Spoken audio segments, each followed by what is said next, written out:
is a big challenge. You will find that no financial institution is there to understand, to listen to women, their challenges.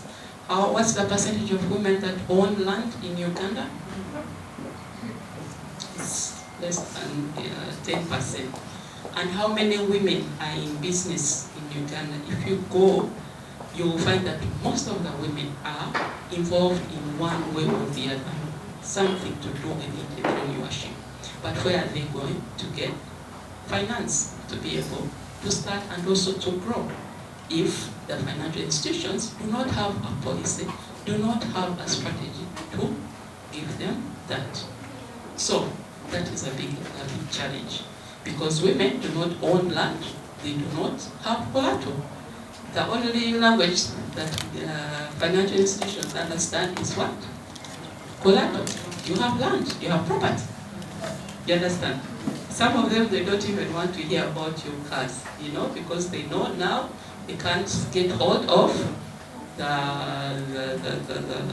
card, So access to finance is a big challenge to women entrepreneurs. The other issue is about infrastructure. Infrastructure is also another key challenge. I remember when we started our first supermarket, so we were having a lot of load shedding that time. I mean, you are a startup. Buying a generator, putting your 20 millions plus in acquiring a generator is something that will come, last on your priorities. Do you understand? So, if there are no infrastructure in place, it becomes hard. Look at the people who are involved in agriculture or processing. Where are you getting your raw materials? Look at the roads, I remember some years ago, I went to Sironko area, and we know that area, Mount Elgon, there's a lot that comes from there, right? From vegetables, from coffee and the like. But if you could see the roads, oh my God. I remember that time it had rained, but we had to come back and go back to Mbali because we couldn't continue.